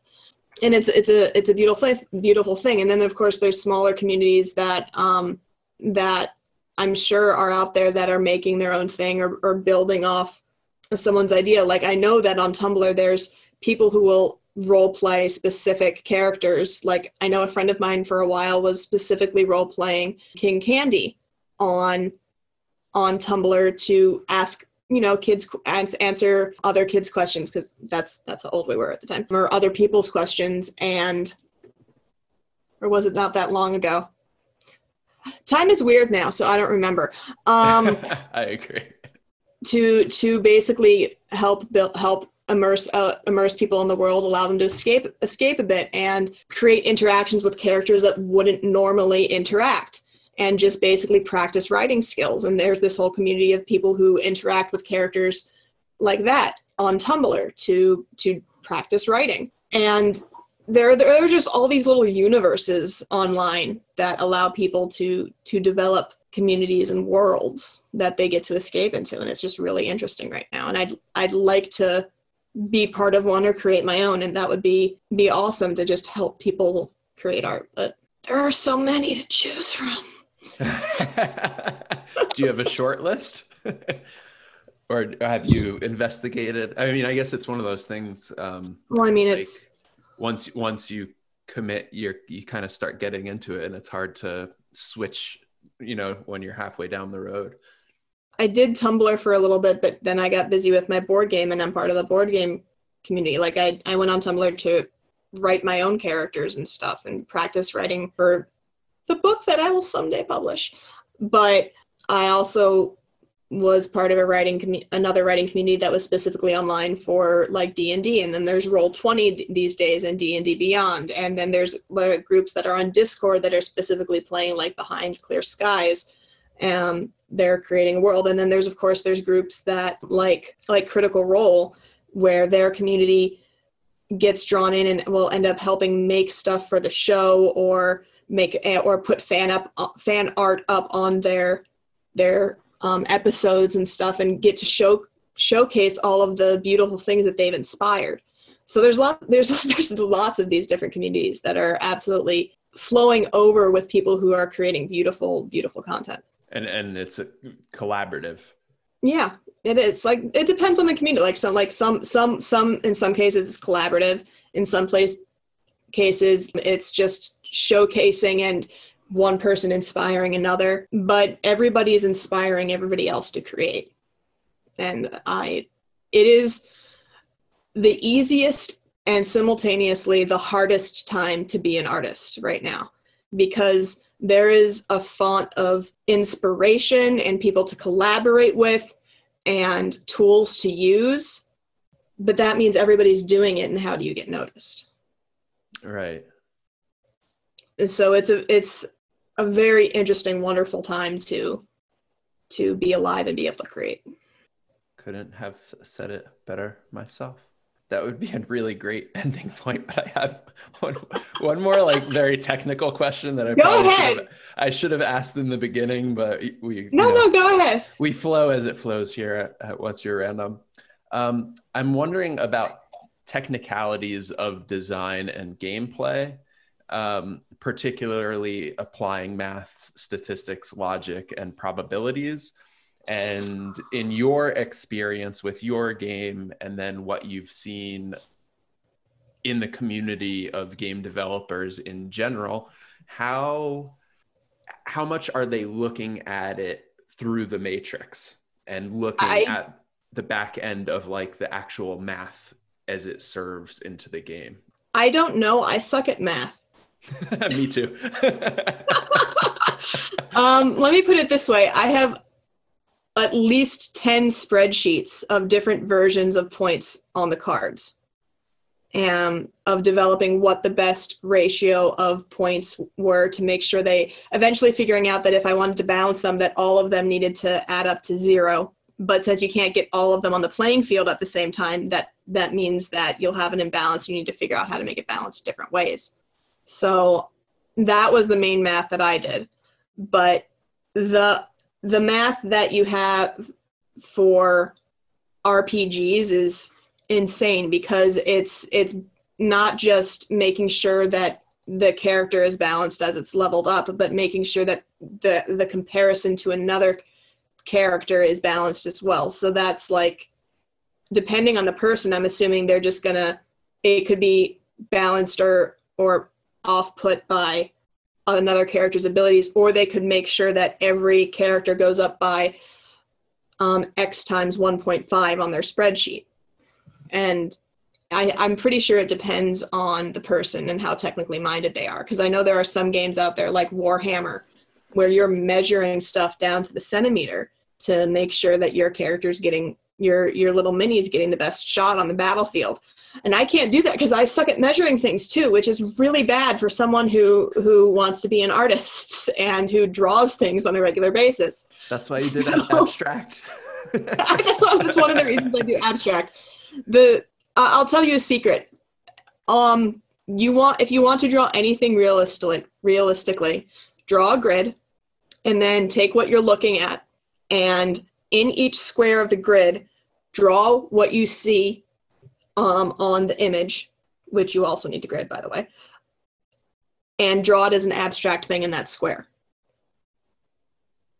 Because the first thing you learn as an artist, and the hardest thing to apply for some people like me, because I try and do hyper realistic and get way into detail. Anyway, the first thing you learn is every mark you put on a piece of paper is abstract.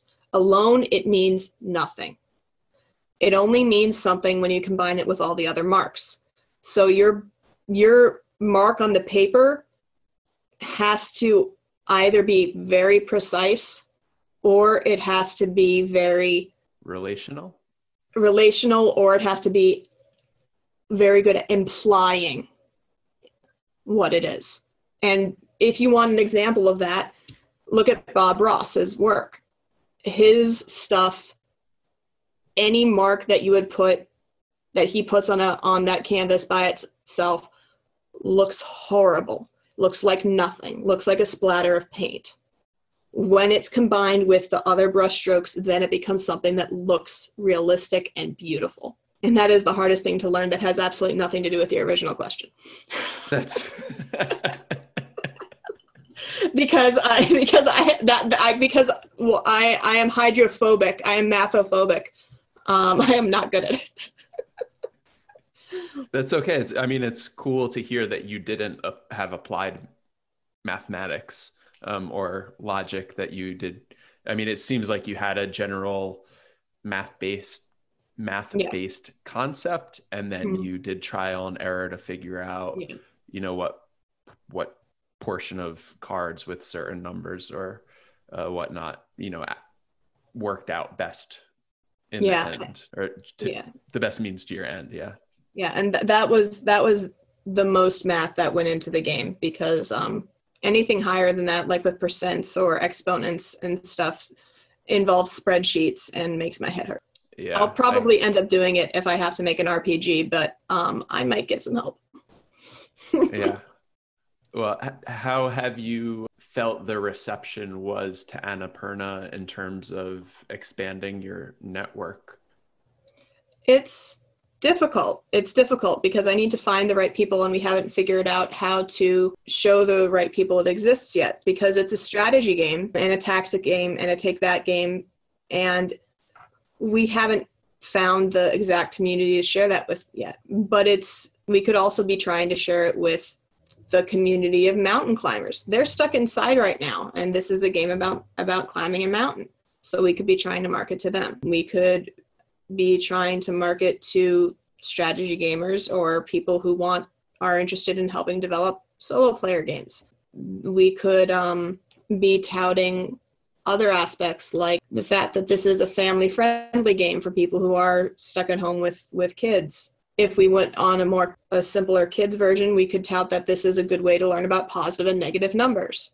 There's a lot of different possibilities, and we are working right now on figuring out which one will work the best or which one we're going to try first. But we'd like to find as many people who can enjoy the game as possible, because it is still my baby and my art piece, and I want people to be able to have fun with it. And you mentioned on our call that in terms of positioning, probably because it is so unique and so original, that it's making that decision has been difficult, and companies that you've interacted with have express that they love the game, but they also aren't sure how to position it. So I guess, I mean, what you got into there, I guess, is a half answer to what I'm alluding to. But I guess talk about your experience bringing it to market and kind of directing it. The sun is setting on the East Coast here in northeastern and southeastern United States. And I forgot to turn my light on. So, so what's your experience been bringing it to market, as the phrase is? We tried to show it to originally I tried to show it to video game companies to showcase myself as a possible designer, because I can't program. Like, as I said, I'm not good at math, but I can design and understand how programming works and understand how all of the pieces need to fit together. And you were interested in I was interested in breaking into the gaming industry. Into the video gaming industry. That didn't work. And I still had a game, and this was an early version of the game too. And so we went on with the making the game the best it could be and doing the next thing I wanted to do with it, which was bring that to market. And after we sent out another early version to producers and companies, and we got feedback that was generally positive, but people weren't picking it up. They're saying they either we have another, like, one response is we have another mountain climbing game. Another response was the most common response we got was this doesn't fit in our catalog right now, which could mean a numerable number of things. One, it could mean that their catalog is full. One, it means they're currently running stuff that's for sci-fi, and my game's about mountain climbing. It could mean that they're doing kids games and mine's for ages like 8 and up, and they're doing ages 3 to 4 in their current catalog. I did try and vet the companies I was sending out to make sure my game matched what they were looking for. So that answer didn't quite mesh with us. And basically it was either the games, they didn't like the game, it's not finished, or it's not polished enough because this was an earlier version of the game, or they can't figure out how the hell to market it or what category to put it into. Yeah, I think that's probably a very likely. Because it's a take that game and a tactics game, but its mechanics aren't that common. They're common, but I don't think the way that they're not usually put together in this way. So right. For them to introduce it, I'm getting the sense that there would be some education required on their part to the prospective buyer and the audience to tell them, okay, you're buying this game, you're investing in it. It's unique and it's different in its style and gameplay than other games. Because a lot of advertising or games is based off of, if you like this, then you'll like this. Right. Or this game is like this except sci-fi. Or since this game is like this, we can put it next to this game. We did research and couldn't find anything to put my game next to. So like the closest response we got was like, your game's mechanic of this is like this game's mechanic of this. And that was about the closest we got, because a lot of games are like, this is this rebranded, this is this in space, this is this, and that's how you describe it for people who might be interested in that style of game. Right. If you don't have anything to compare it to, how do you sell it? Right. Because a lot of times people want something somewhat familiar, so they don't have to read so that they through have a the basis instruction books, and they have a basis. That's what we figured was going on, but a company's not going to come out and say that. The best responses we got were, we like your game, we feel it's not quite finished, here are our recommendations. And we went and looked back at the rule book and looked and tested those things, and the game got better because these production companies, these companies actually cared about making sure that there were more games in the gaming industry, whether or not they sold it. So like I said, the gaming industry is a very welcoming community, from like the person just entering, helping you test your game, to the top executives coming and talking at conventions or giving you feedback when you send your game to them. It's It's pretty awesome. Yeah, that I don't sounds think pretty there's awesome. many other communities, like industries communities like that. Like I've heard recently that the video game community is not the video game community. Although if you talk about like online multiplayer games, that's not a nice community in some cases, from what I've heard. But the industry is not always nice to its employees. So if I wanted to do that, that would be to the point of setting up my own company, and I'm not ready to do that. Yeah. So do you still have an interest in pursuing video game design at all, or do you think you've, because of the nature of the business and the community of board games, that's a better fit for you? I think right now I'm going to definitely stick with board games. I think in the future, if I can find a partner who's interested in starting our own company or allowing me to join their small indie company, I might be interested in that. But unless the video game industry starts treating their employees better, I'm probably not joining it anytime soon. That makes sense. Yeah. And when they're competing for your attention and skill with the industry that's very receptive, warm, welcoming, and constructive in Yeah. its Yeah. criticism and development of young and newcoming designers. Of course, I'm talking about the high level things like Bethesda and stuff, and Capcom and some of those industries. I'm not talking about like the indie game dev communities. I don't know anything about them, but those are like 2, 3, 4 people making a game, which would be akin to you making your own company to make a game. Yeah, so I'm sure those people are welcoming and very, very nice. So it's a different level of industry. Yeah, right. All right, last question before we wrap up. And of course, we could riff in any other direction you want to before we go. But I'm wondering about you could make your board game with the mechanics it has now, but a different story, a different environment, a different atmosphere.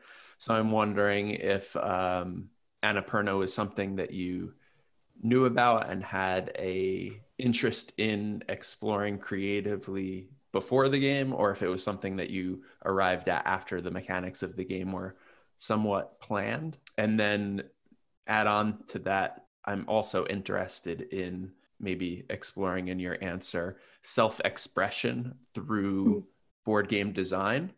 So I know that's not a real specific question, but if you could just talk to those points, and I'd love to hear your thoughts.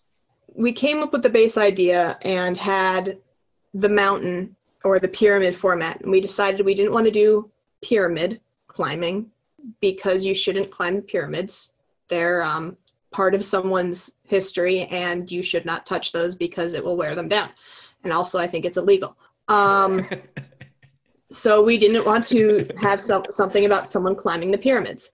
We didn't want to do Everest because everyone knows Everest. There are games about that already. It's Everest. It's not unique or interesting. So we wanted to do something else, but with climbing, obviously a mountain because of the shape, but it had to be something that was unique or stood out in some way. And Annapurna is literally the most dangerous mountain in the world. It's not the tallest or the biggest or the coldest or whatever, but it is the most dangerous, and nobody talks about it unless you're in the mountain climbing community.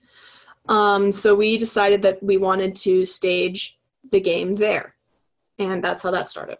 Cool. So that go ahead. So that we could let people know about this mountain, because nobody knows about it, and people should.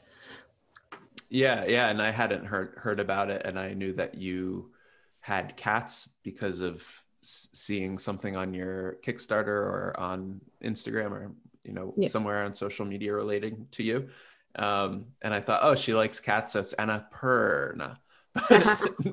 But no, that is not the case. It's an actual mountain. It is an actual mountain. And where is it? In Nepal? It's in Nepal. Okay. So it's part of the Himalayas.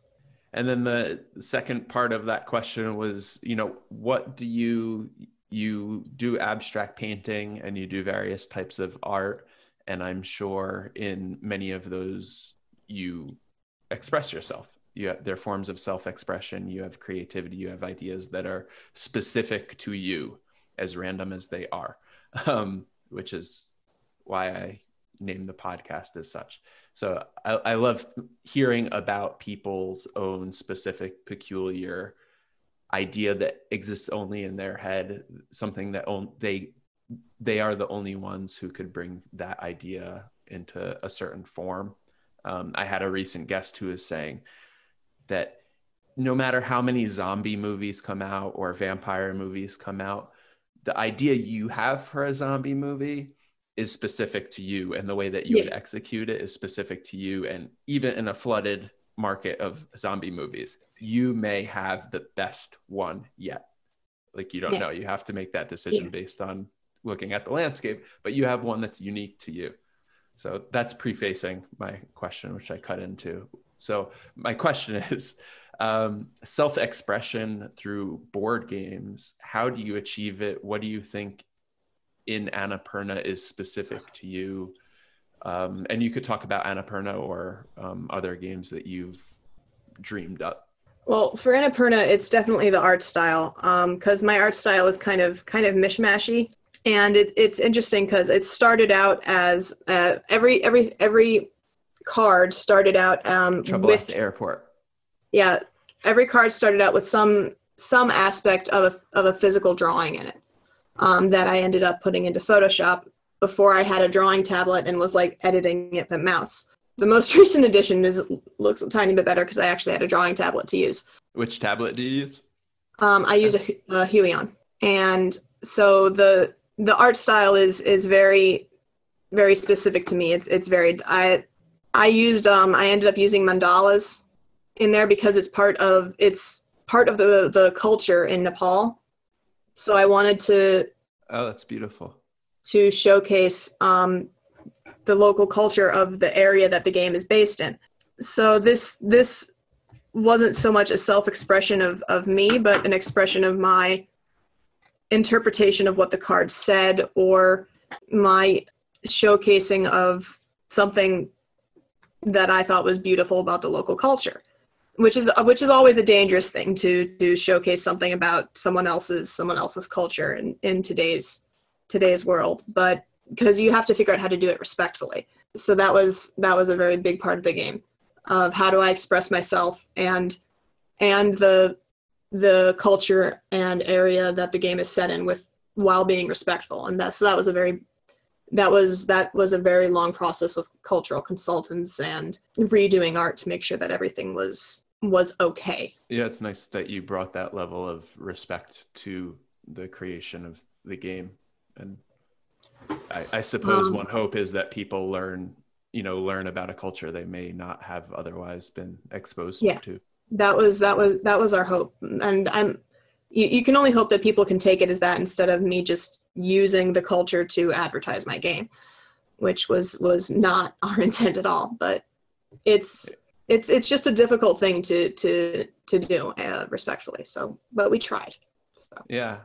And I think, by virtue of using Annapurna and not Himalayas or Mount Everest, I think you're drawing attention to things that may not have otherwise been known. And I think that's pretty cool.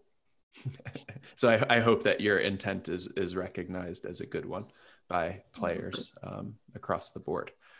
Pun intended. Across the board. No? Excellent. No, I heard. Anybody excellent. Laughing out there? The cat is not. I'm sorry. No, they're not laughers. Athena, what do you think? No, we're being ignored. But for self-expression, this game, the art was mainly my self-expression. I'm hoping that the next game is, again, there's not going to be room for self-expression because at least it's going to be a board of concentric circles and wood. There's not going to be a lot of art involved.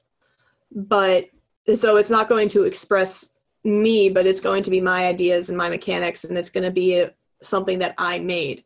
So it's not a self-expression so much as a representation of what I can do and what I enjoy, what I think other people enjoy. Yeah, I think that's cool to recognize that when even mechanics of a game are born out of your mind, that's something that you noodled on and yeah.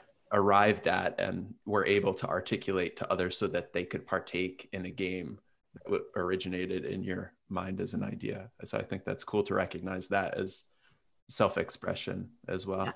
I'd love to figure out a way to use my abstract art in a game, but I have not yet figured out how to do that. So the wood-based game, you are determined even in the marketing to be pretty natural wood type of feel. You don't want to put some sort of design on the, you know, if the board game opens, there's not going to be some design or pattern, something to. The pattern on there, it's going to look like a bullseye. So it's basically a bullseye, except those rings move. And I'd like each of those different colors, because I think there'll be at least 3 of them, to be different types of wood. So I don't think it's going to need engravings or artistic touches on that. I think it's going to be pretty to look at, as a well put together chessboard is pretty to look at. Cool. Yeah, at least I'd hope. That's it sounds like hope. it. But I haven't made it yet. So right now it's an extraordinarily ugly thing made out of cut cardboard. That's out in my room, probably falling apart. Well, everybody's clamoring because I think they already got Annapurna on its way to their doorstep, and they want your next game. And what about your book? I'm curious about that in terms of self-expression. What genre? You know, you don't have to go as deep as you want, I should say, but not as. I'm not forcing you to go deeper than you want to, into the details of the book, and how that might be form of self-expression. Well, I started writing it in middle school, and I'm 30 now, so you can imagine how cringeworthy it was back in middle school. Like, it was very Mary Sue and very all-powerful thing, and I eventually ended up turning that into a character that, while is powerful, basically doesn't know what to do with that, is at a loss to what to do with their life and how to live, and basically ends up trying to figure out what to do with her life as a normal, what is normal for her. So it's a very huge metaphor for finding your way in the world, for the first book at least. And then the second book is, she's comfortable, and now how can I be an asshole with this? And gets to have fun. So each I'd like to do a series where each book is like a part of exploring a different aspect of how to deal with life, but through this powerful character's eyes, basically, meaning it's all the stuff you don't get to see in books and TV shows, like the huge adventuring party comes back. We're done. We succeeded. I know all the spells ever. I have to make an omelet now. So the day-to-day stuff of just, do they still have existential crises after this? Is that something a hero has? So basically dealing with the everyday things that someone like that would have to deal with. And I want to write that because it sounds hilarious and really awkward to write. So I'm having fun writing that. That sounds pretty fun. So it's set in a fantasy genre, but what, on their downtime, essentially? It's set in it's a mix between modern era and fantasy. It's the type of like supernatural world type thing. It's the hidden fantasy world, kind of. Okay, cool. Because I always find those two templates crashing into each other very interesting. Because there's 100 different ways to mesh it together, and all of them are extraordinarily chaotic. So it just leaves a lot of room for silly, stupid happenstances. And how far along are you to having something that you are willing to share with like your friends or something, as a finished draft or a rough finished draft? I have not finished any of the books, but I'm like, let me put it this way. I have outlines in my head for like most of them. I just need to actually put it on paper. But I have like a good 70 pages written of one, I think. But and what's a target length for you? I have absolutely no clue, but probably at least 100 pages. At least 100, you said? 500. 500, okay. So for at least one of them, but like I've written fan fiction longer than this though, because I started like a 1-paragraph drabble and then just realized I can take this here and practice my writing skills with this, and just kept writing. So in the end, does the dog get the smooth peanut butter? You know, I think we would have to make another card for the person to go to the store and deal with an old lady taking the last jar of smooth peanut butter at the store and how to deal with that. So it's totally up to and determined by his ability to deal with and negotiate with the old lady who's about the peanut butter. Who's jonesing for her own smooth peanut butter. Because that's how life works. Well, Becca, I can't think of a better place to end than I think there, unless of course you have any questions or comments or other things that you'd like to say before we part. No, I think we're good. Okay. It's funny, and I'll add to that for you and for anybody listening, that I've asked guests now after I hang up, would you have preferred we end sooner? Did you feel like we were, because when I'm in the midst of a podcast, I want to feel and be respectful of the guest's time and their level of interest and engagement and make sure that they're having a good time. So I hope that you had a good time. Yeah. And I'm also trying to find the right place to end where I'm not keeping them on too long and we end at a high point. And it's hard to do when you're having kind of random rambling conversations that jump from the topic at hand to all other random topics. So that's why I pose the question that way, because if you propose the new topic and we continued to chat for another half an hour, I'm always receptive to that. But if we've exhausted all topics for the time being, then it's okay to end now too. Unless you want to tell me about your dog. I think we're at the point where we start cooing over each other's pets. So I'm not sure the audience is going to be interested in that. I don't think they care about that. Well, sometimes. A board game for cats. What would that look like? Oh, good luck. I'm sure it will involve some lasers. Oh, God. Sorry, I was thinking of the costs of lasers, little mini lasers moving around in a board game. That's when you know that you were not just kind of a creative director for a project, but wore all of the hats. Yeah, it was interesting realizing that, oh, this costs 20 cents more. That's not, if we order 1,000 copies, it adds $400. Yeah. Back to the business side of monetizing creativity. Yeah. It's a very different size, and it's very eye-opening once you get to that point. But sorry, doing something with lasers. Just, do you remember the games, like seeing the commercials for the games like in the 90s, like Mousetrap and Don't Wake Daddy, and all of those super elaborate board games that had to be a pain to set up and take apart? Like, I'm pretty sure they were literally based on physical mechanics of kind of like small machines. Yeah, I'm pretty sure those are Artie Cat toys. Although if you open any board game and put the box down somewhere, that's a cat toy. Have you I'm thinking of, and my brother I think just mentioned it to me when I spoke with him recently, Hungry Hungry Hippos. Do you know that one? I remember that game. I think I played it once at my neighbor's house. Yeah, I might have to. But yeah, I remember that. A vintage version of that. That would make a good cat game. A lot of little marbles. Yeah, I can see one of the marbles. Yeah, I can just see one of the marbles going off of the thing, and the cat just beeline under the couch. Just hear batting noises of this marble hitting against the wall for like an hour. And you can make that another card event in the game of randomness. I feel like that would be like the second edition of We Didn't Play Test This or something. Have you heard of that game? No.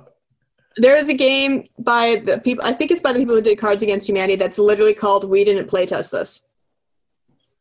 And is it a similar like card game function? No, it's not. No, okay. But then the second game is called We Didn't Playtest This Either. Have you played them? I I haven't, but I kind of want to now that I've designed a game just to see, oh, I can see where this wasn't play tested or that was a lie. Yeah, I'm sure you see layers to it that you wouldn't otherwise see to the functioning of the game. The functioning of the game. But yeah, to be a famous enough company to print a game that you didn't playtest and have it succeed is insane. Like that's like Cards Against Humanity is a staple game now because I'm pretty sure, not like a staple game that everyone needs to know, but a staple game because I think they were one of the first games that introduced the voting mechanic or at least made it big. Mm. And I think they might have also been the first game to do something super vulgar. Mm. Yeah. Or at least, again, the first game that made it big and popularized, famous and available. So finding something that, like a mechanic like that can make you go big is a good thing, but only if you can find enough people to tell other people about it. You find the right medium. Like perhaps my game will find the right niche or nook or whatever of people and explode. That would be awesome. But it could also just slowly sell out over like a period of years, which is also okay. There's like a ton of different things that can happen when you publish a game, and it's really interesting. Yeah. So this is the beginning of your own mountain climb, I think, in a way. I mean, you started 4 years ago, but you were at base camp for a while figuring out how you were going to ascend, and your ascent has, I mean, maybe you've made it to one peak having a successful Kickstarter. So congratulations again other for that. Peak over there, but I think I'm gonna rest for a bit. Yeah, well deserved. I'm gonna pitch my tent and just sleep for a bit. well deserved. Well, I know I'll be warm on the cold mountain because I'll be covered by cats, so it'll be fine. And that mountain is called Annapurna. Yes. Annapurna edition 2, cats. I'm sure that would sell like wildfire on the internet. Anything with cats sells like wildfire. Just like anything with Cthulhu would sell like wildfire. Like I already have an idea and the mechanics written out for a Mountains of Madness version. But going back to the copyright thing, I'm worried that the flipping over of cards and climbing up the mountain is too similar to a game that's out there that's called Mountains of Madness. However, the goal would be completely different, and the way you interact with the cards would be different, and there wouldn't be insanity points. So it would again but is it the name that's the major issue?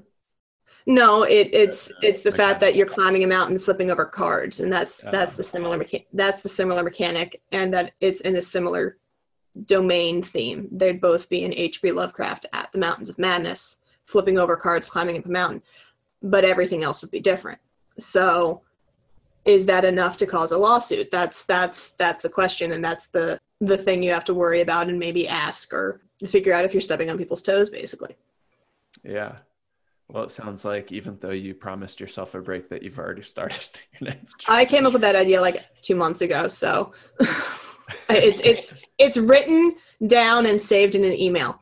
So I have like 30 game designs that are written down and saved somewhere. So I'm just not working on them. Yeah, time capsules. I'm drinking tea and petting cats. Well, thank you very much again for joining me here on What's Your Random. Thank you for having me. Yeah, so everybody go and check. So I guess, where can people get the game now that, because the Kickstarter's concluded, correct? Mm-hmm. Yeah. So we're accepting pre-orders at AnnapurnaBoardgame.com. Awesome. I'm pretty sure we're up and running. We're waiting to get our first shipment currently. So like I said, you won't be getting the game like before the people at the Kickstarter get theirs. But I believe we are taking pre-orders right now. Awesome. So pre-orders available at AnnapurnaBoardgame.com. AnnapurnaBoardgame.com. So get your copy if you want to experience a very original board game born out of Becca's mind. And Becca, I hope you get some rest, and then hopefully you join me again whenever you want to come on and chat about your future board game development, whatever stage of the process you are at. I'd be happy to have you. Once my other games available to play on Tabletop Sim, we can do an episode where we both play it and get very dizzy. And I think that would be fun. Awesome. Yeah, let me know. Keep me posted. I'll look forward to it. Awesome. All right. Well, have a great evening, and thank you for sharing your random. Now, everybody else, go out and explore your own.